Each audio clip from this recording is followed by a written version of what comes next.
27ویں شب کی اتنی زیادہ اہمیت کیوں ہے؟ اب تو کیوں کا جواب اللہ دے گا بھائی، کیوں کا جواب تو ہم لوگ نہیں دے سکتے۔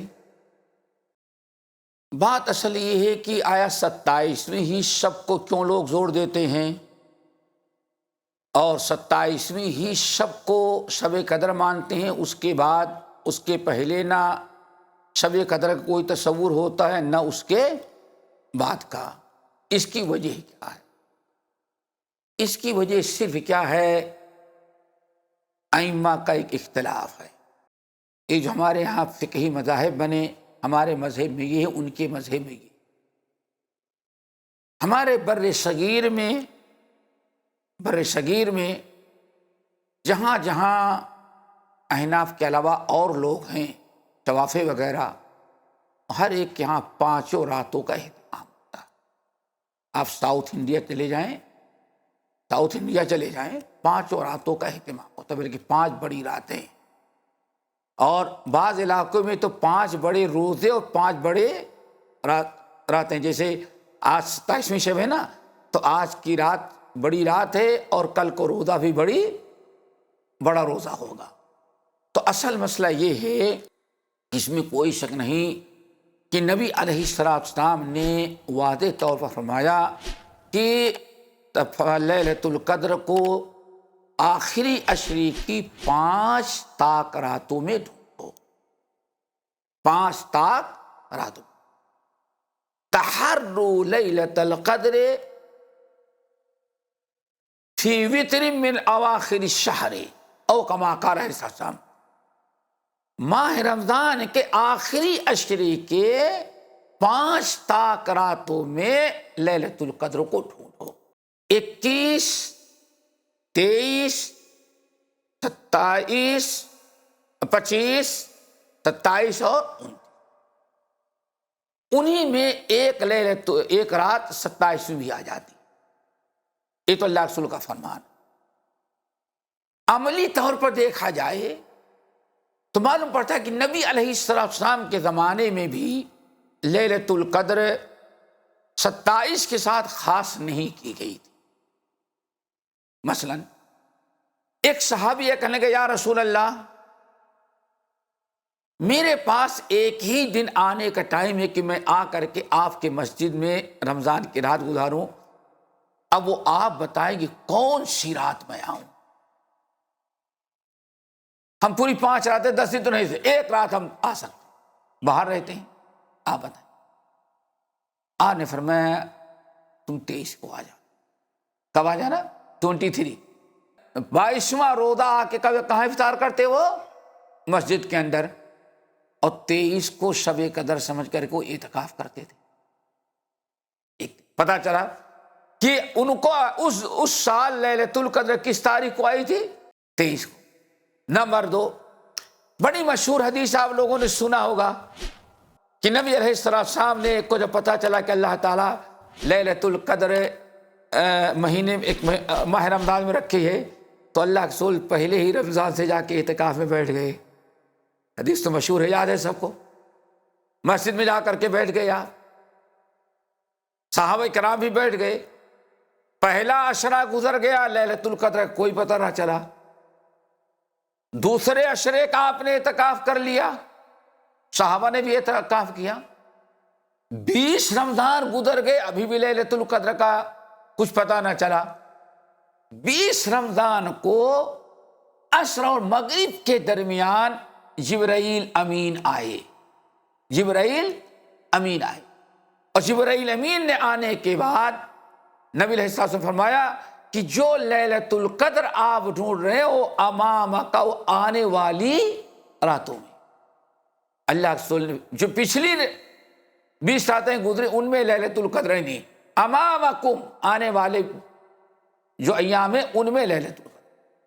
نبی علیہ السلام اپنے معتکف سے نکلے اور لوگوں سے اعلان کیا کہ جبرائیل امین نے ابھی آ کر کے بتایا ہے کہ لیلۃ القدر جو ہے وہ ان پچھلے دنوں میں نہیں، آنے والے دنوں میں ہے۔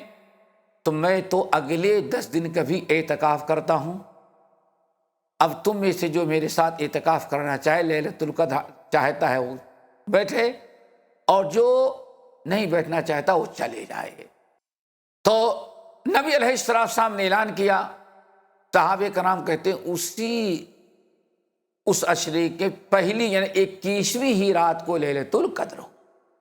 بارش ہوئی، پانی ٹپکا اور کیچڑ تھا مسجد میں، کچی زمین تھی، ہم لوگوں نے کیچڑ میں سجدہ کیا اور پتہ چلا کہ ہم لوگوں کو لیلۃ القدر 21 کو ملی۔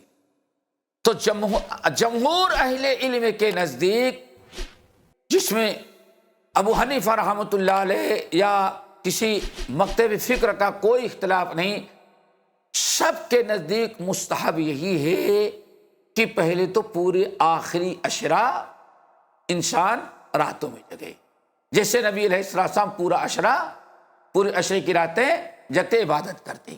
ہو سکتا ہے کبھی چاند میں بھی آگے پیچھے ہو جاتا ہے، تو اگر وہ پورے طاق اور جفت کا مسئلہ چھوڑ کر کے مکمل پورا عشرہ کر لے گا تو یقینی اس کو لیلۃ القدر مل جائے گی۔